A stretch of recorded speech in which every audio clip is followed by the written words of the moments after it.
going to be working with dividing rational expressions, and we're going to have the process of rationalizing radical expressions. But in order to understand what that means, let's go back and review a little bit of what we had done earlier in terms of simplifying radicals.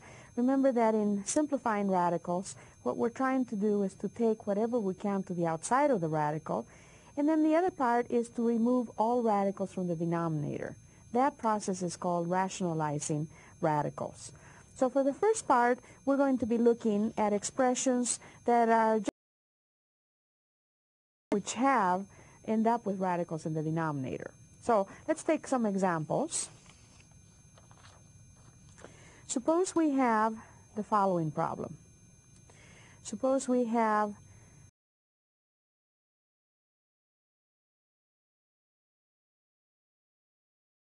form because we have a radical in the denominator. We'd like to remove that radical without changing the number. Well, luckily enough with quotients, one of the things that we can do is we can multiply the numerator and the denominator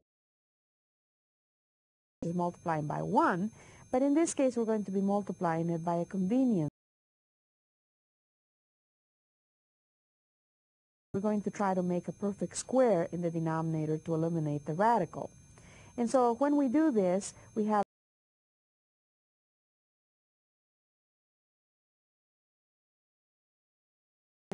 12 times the square root of 6. So in this particular case, what we did is we made a perfect square for the denominator, but that meant that because we multiplied the denominator by the square root of 6, the numerator had to be multiplied by that number as well. We remove the radical in the denominator, and then it's just simply a matter of simplifying this, and we know that 6 goes into 12 twice. They're both factors, and so this becomes 2 times the square root of 6. And this process is called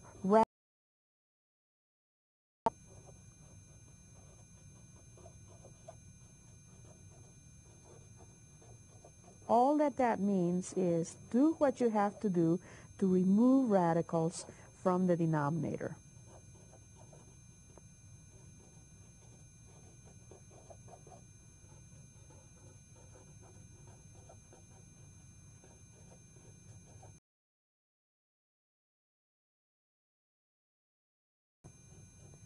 If we have a negative 4 times the square root of 18 over the square root of 24.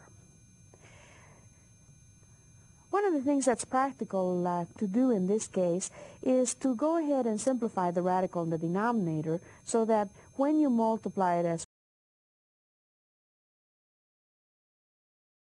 the number is going to be a little bit smaller if we simplify first. Well, we know that 24 is the same thing as 4 times 6, and 4 is a perfect square, so that can go to the outside.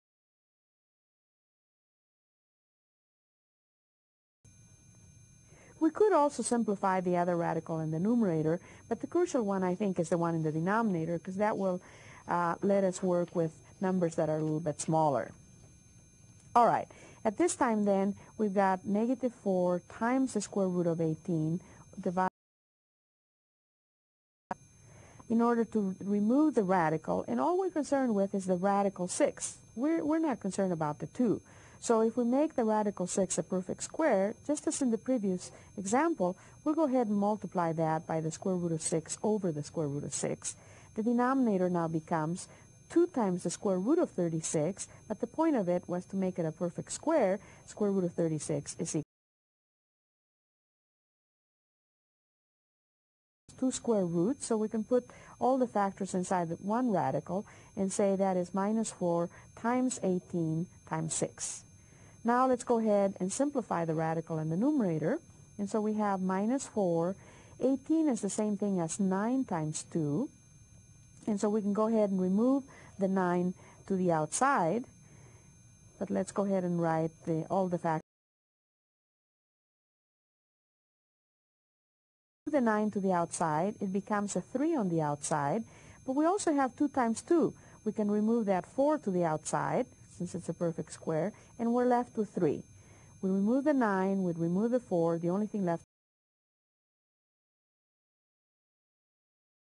This time we can go ahead and cancel common factors. The 2's cancel off. 3 cancels a 3 factor from the denominator. We're left with a 2 there. And finally, 2. After all of that, then, what we have left is a negative 2 times the square root of 3. And remember, when you cancel everything in the denominator, don't forget you do have a 1, but because it's a 1, we can omit it and write it simply as negative 2 times the square root of 3. Okay?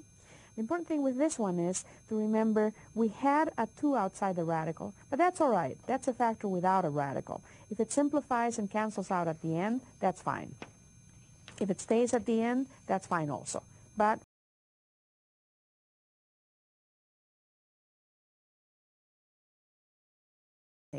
by making them, in this case, perfect.